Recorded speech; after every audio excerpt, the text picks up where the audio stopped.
Okay, Assalamualaikum warahmatullahi wabarakatuh. Nama saya Muhammad Afif bin Muhammad Nazim. InsyaAllah saya akan menerangkan tajuk isu kemusnahan alam, teori hubungan insan dan alam. Saya mulakan dengan pendahuluan dulu. Okay. Pada zaman yang moden ini, banyak kerosakan alam yang telah melanda dunia tanpa kita sedari.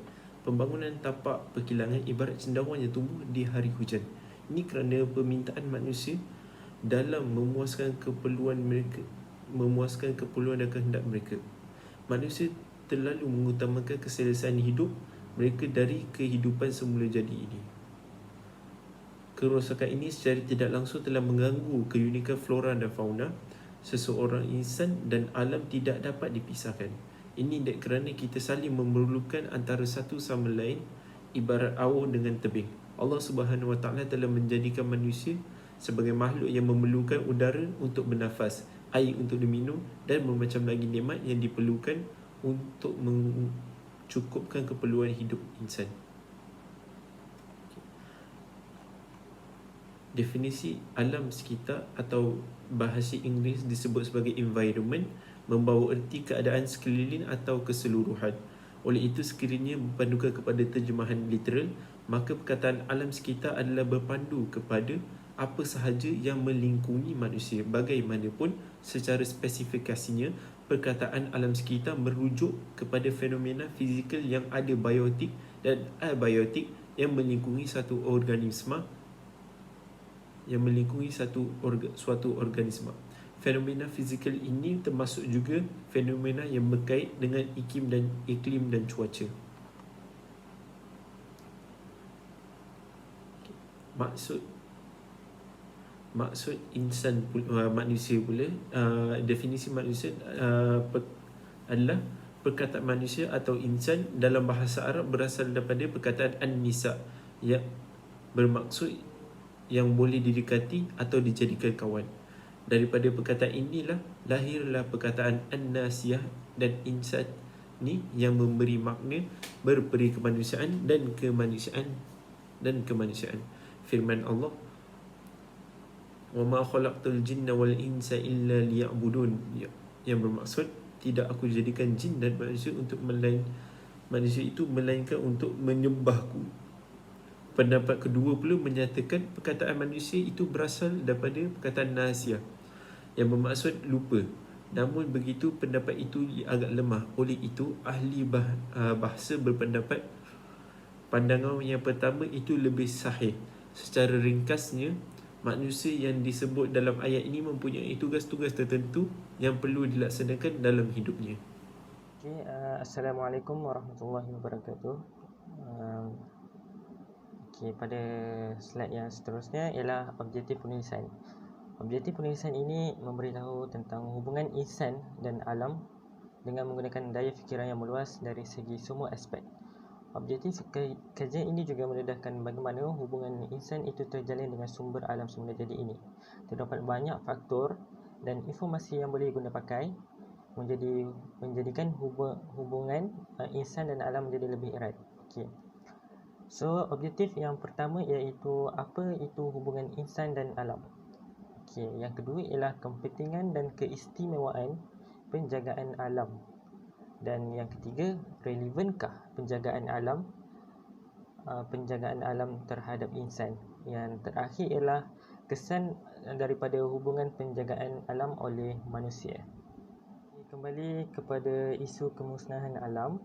Dalam kajian ini terdapat beberapa jenis punca kemusnahan alam dan pencemaran alam sekitar yang disebabkan oleh manusia itu sendiri dan kerakusan manusia itu sendiri yang tidak mengambil tahu tentang kesan-kesan yang dilakukan oleh mereka.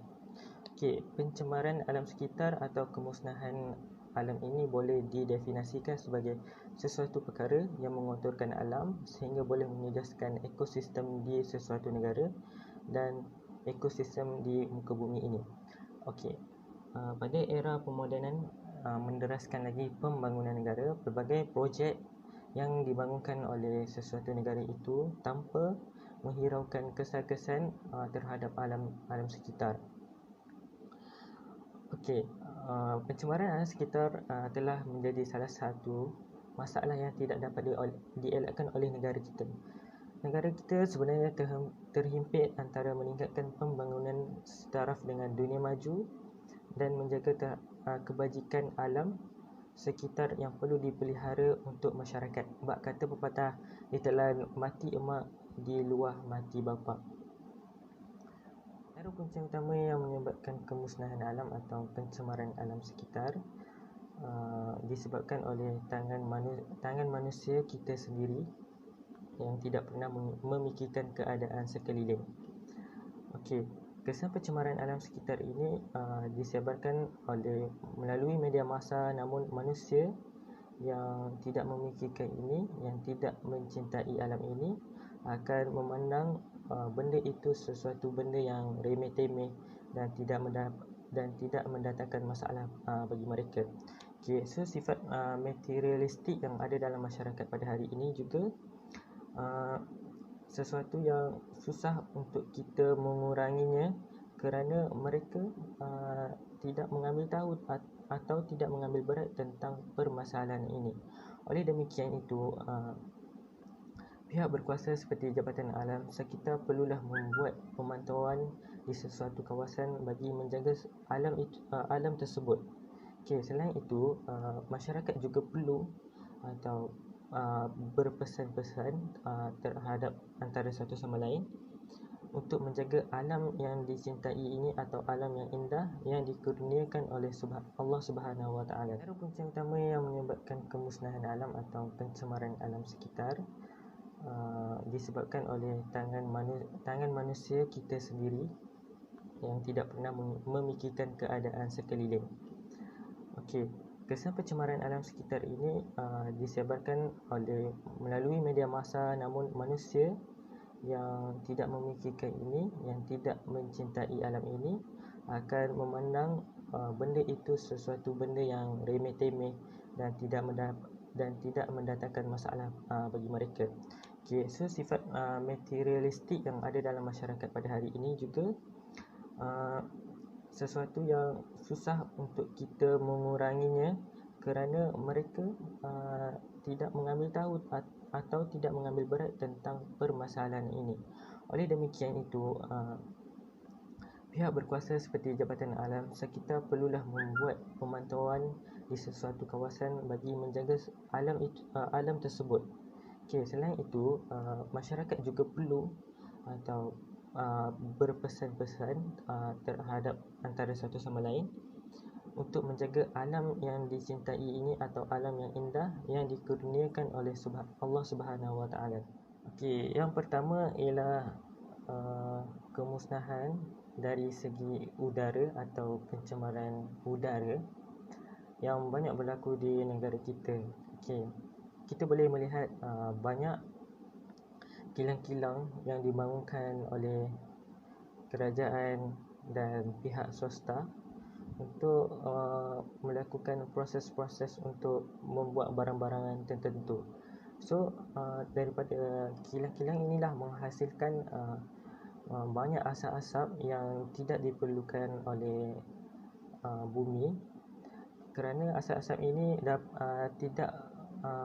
tidak memberi faedah, malah asap-asap yang dikeluarkan daripada kilang ini mendatangkan kepada bahaya kepada diri kita sendiri dan bumi kita sendiri. Okey, kesan yang asap yang dikeluarkan oleh kilang ini dapat memberi kesan kepada lapisan ozon dan kesan kepada pernafasan terhadap manusia itu sendiri. Okey, lapisan ozon ini menjadi nipis atau semakin berkurang disebabkan asap yang dikeluarkan oleh kilang tersebut. Okey, lapisan ozon ini sangat penting kepada bumi kerana dia menahan sinaran matahari direct terus ke bumi. Okey, kesan terhadap manusia itu sendiri ialah tidak mendapat keselesaan bernafas dan menyedut udara yang sedar. So masalah ini dapat menimbulkan dapat menimbulkan kesan-kesan buruk terhadap alam dan terhadap diri kita sendiri. Selain itu, pencemaran udara atau kemusnahan melalui udara ini juga boleh berlaku daripada kita membuat kebakaran terbuka atau membakar secara terbuka. So hal ini juga dapat merosakkan atau memusnahkan alam melalui udara, melalui asap yang kita lakukan itu, yang kita membakar sampah secara terbuka, kita membakar bahan-bahan yang dibuat daripada gilang, kita membakar kertas apa semua. Itu juga dapat merosakkan pencemaran, boleh memusnahkan alam kita sendiri. So yang kedua ialah air. Kemusnahan atau pencemaran air yang berlaku di negara kita dan berlaku juga di negara luar. Air merupakan satu komponen utama dalam kehidupan seharian kita. So masih ramai lagi manusia yang tidak menghargai air atau sungai yang ada di negara kita. Kita tahu bahawa sungai ialah salah satu punca utama perairan dan sumber air kepada kita yang ada di Malaysia ini. So banyak manusia yang tidak menghiraukan tentang penjagaan air sungai ini, dan mereka sesuka hati membuang sampah dan melakukan kerosakan kepada air sehingga air itu menjadi kotor dan susah untuk dibersihkan. So masalah ini akan menimbulkan banyak kesan terhadap diri kita sendiri, terhadap alam dan terhadap haiwan-haiwan di negara ini. So kesan terhadap manusia, kita tidak mendapat air yang bersih untuk kita menggunakan sebagai harian kita. Kita tak dapat mandi dengan air yang suci, kita tidak dapat minum air yang suci dan sebagainya. Bagi terhadap kesan terhadap alam pula, sungai itu menjadi busuk kerana banyaknya sampah-sampah yang dibuang daripada manusia kita sendiri, and then sungai itu akan menjadi lebih busuk dan bertakung. So masalah ini akan senang menjadi banjir bila hujan turun sebab air atau sungai itu bertakung disebabkan oleh sampah-sampah yang sangat banyak. So kepada kesan terhadap haiwan juga, so haiwan akan mati atau mendapat penyakit yang disebabkan air yang tidak bersih. So dengan ini juga kita harus mencegah orang-orang yang tidak pernah memikirkan tentang air atau sungai itu sendiri. Pencemaran bunyi boleh didefinisikan sebagai pendedahan biasa terhadap bunyi yang tinggi yang boleh menyebabkan kesan buruk kepada manusia atau organisma yang lain. Menurut Pertubuhan Kesihatan Dunia, tahap bunyi kurang daripada 70 dB tidak merosakkan organisma atau hidupan yang lain, tidak kira lama atau konsisten pendedahannya. Pendedahan yang selama 8 jam terhadap kebisingan yang berterusan melebihi 85 dB sangat berbahaya dan boleh memautkan manusia atau organisma yang lain. dB itu bersifat logaritma yang boleh digunakan untuk mengukur keadaan dua magnitud berbeza bagi sesuatu kuantiti fizik. dB itu adalah unit tanpa dimensi yang memandangkan, dan ia merupakan kadar bagi dua nilai yang mempunyai nilai yang sama. So pencemaran atau kemusnahan melalui bunyi ini dapat mengganggu ketenteraman terhadap alam itu sendiri dan manusia dan haiwan. So kita harus mengelakkan pencemaran atau kemusnahan ini untuk terus berlaku di negara kita. supaya benda ini tidak mendatangkan kesan-kesan yang sangat buruk terhadap diri kita sendiri dan hidupan-hidupan yang lain. Atau kemusnahan tanah yang disebabkan oleh kehadiran bahan kimia atau perubahan lain pada persekitaran tanah itu sendiri. Okey, bahan kimia itu terjadi berlaku disebabkan oleh buatan manusia itu sendiri.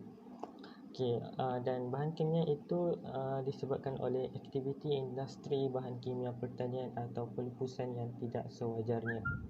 Okey, bahan kimia yang paling biasa terbabit dalam pelarut racun rosak. Yang terbabit ialah pelarut, racun perosak, pelambam dan lain-lain logam yang berat. So, pencemaran ini dikaitkan dengan tahap perindustrian dan intensiti penggunaan kimia. Okey, kebimbangan mengenai pencemaran tanah berpunca terutamanya pada risiko kesihatan akibat sentuhan secara langsung dengan tanah yang tercemar. Selain itu, uap daripada bahan cemar dan dari pencemaran kedua-dua bekalan air yang berada di dalam atau di bawah tanah. Okey. So, di Amerika Utara dan di Eropah Barat, tahap pencemaran tanah paling baik diketahui dengan kebanyakan negara memiliki rangka kerja perundangan bagi mengenal pasti dan menangani masalah alam sekitar ini. Namun Malaysia juga dalam proses untuk mengawal kemusnahan tanah yang berlaku di negara kita sendiri. Okey, kesan-kesan selain daripada yang dinyatakan sebentar tadi, kemusnahan melalui tanah runtuh, dan ia boleh menyebabkan kesan yang besar terhadap manusia dan makhluk-makhluk yang berdekatan dengan tanah runtuh itu sendiri. Kita pergi kepada tajuk keistimewaan menjaga alam sekitar. Okey, isu ini sangat menarik dikupas dan dibahaskan kerana penjagaan alam sekitar sangat penting, atau penjagaan alam sangat penting kepada manusia dan ekosistem di bumi ini.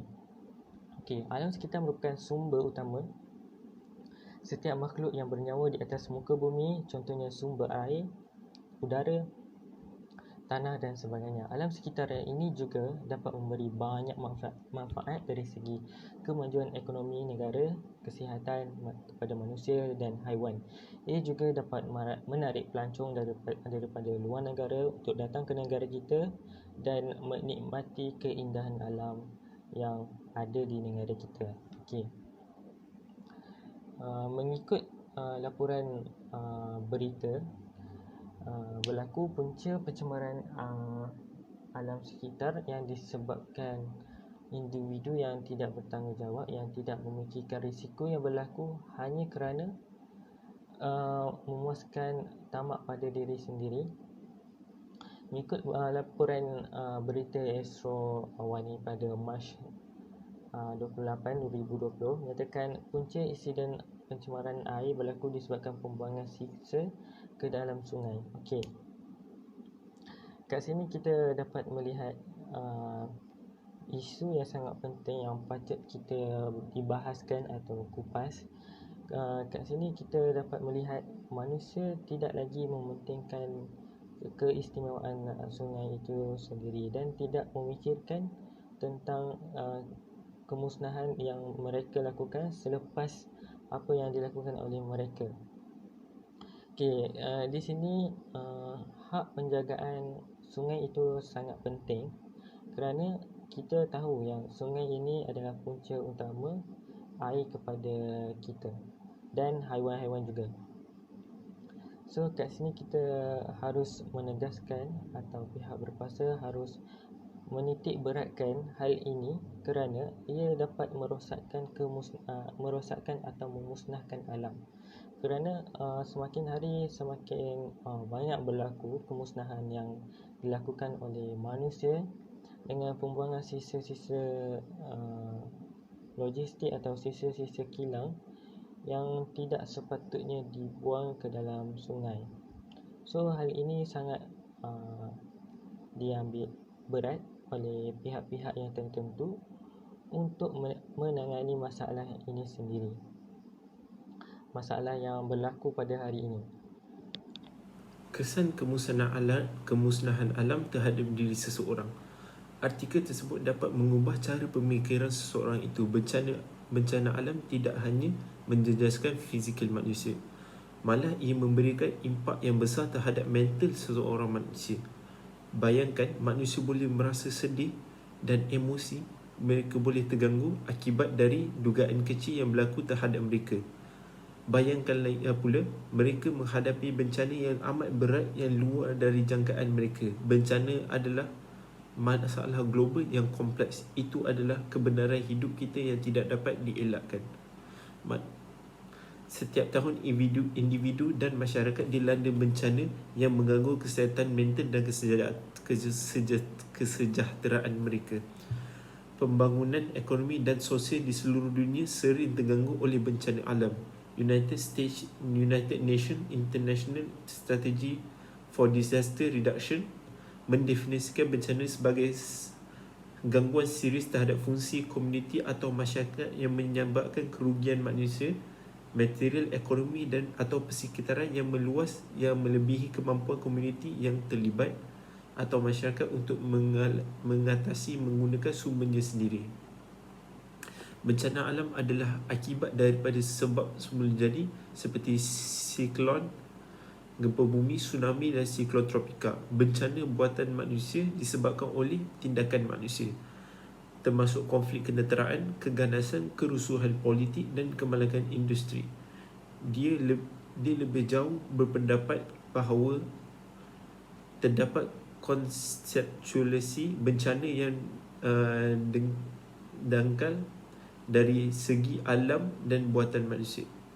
Walau bagaimanapun, penyelidikan menunjukkan bahawa kedua-dua faktor semula jadi dan sosial menyebabkan bencana. Banjir mungkin disebabkan oleh kombinasi penebangan hutan dan perubahan iklim.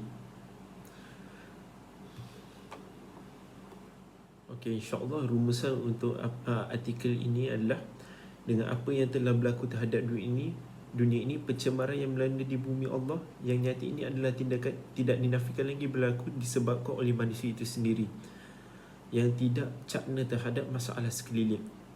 Kemarukan dunia membuatkan seorang insan melupakan tugasnya sebenar di muka bumi ini agar semua makhluk yang telah diamanahkan mendapat hak mereka yang sama rata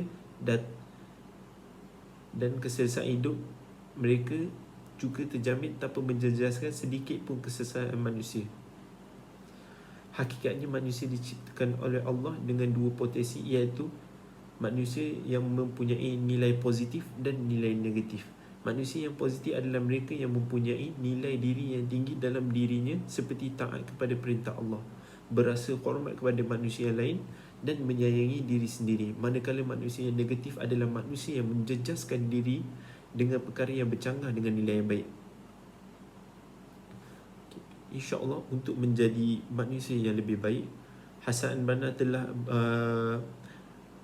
membentangkan 10 muhasafat, 10 sifat Muslim yang perlu ada dalam seseorang Muslim supaya mereka lebih bermanfaat, mereka lebih berguna di dunia ini. InsyaAllah saya akan ceritakan ada 10, iaitu yang pertama adalah akidah yang sejahtera dapat membuatkan seorang insan lebih memahami Tuhannya.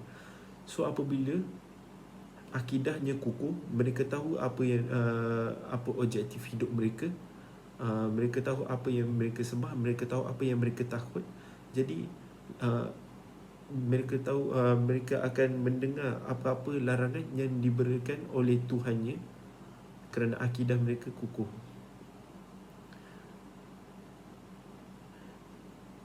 Yang kedua adalah ibadah yang benar.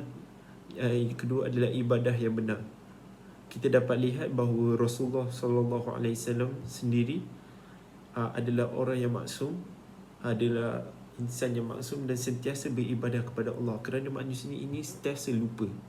Apabila mereka lupa, ibadahlah yang mengingatkan mereka kepada Tuhan mereka agar mereka tidak membuat perkara-perkara yang tidak elok. Yang ketiga adalah akhlak yang kukuh. Akhlak yang kukuh dapat membuatkan seseorang insan itu berasa hormat antara satu sama yang lain. Jadi apabila mereka rasa hormat dan mereka lebih memikirkan golongan lain selain daripada diri mereka, insya-Allah kebajikan orang lain akan terjamin. Yang keempat adalah mempunyai jasmani. Dengan adanya jasmani yang kuat, mereka dapat menjaga alam ini. Yang kelima adalah intelek dalam ilmu yang boleh membuatkan manusia menjumpai cara lain menggantikan bahan yang tidak merosakkan alam dan dalam masa yang sama membantu manusia dalam kehidupan sehari mereka. Sekarang kita dapat lihat penggunaan straw adalah sangat bahaya kepada dunia kita, dan manusia secara modernnya mereka berfikir mereka dapat menukarkan penggunaan plastik dengan penggunaan yang lebih mesra alam, iaitu menggunakan bahan-bahan terbuang daripada kertas.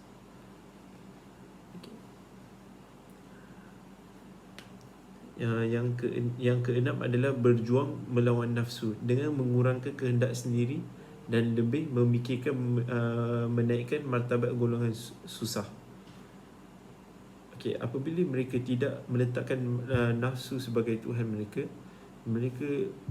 sifat tamak, sifat mahukan lebih banyak untung tidak akan timbul, dan ini akan mengakibatkan mereka menggunakan alam ini dengan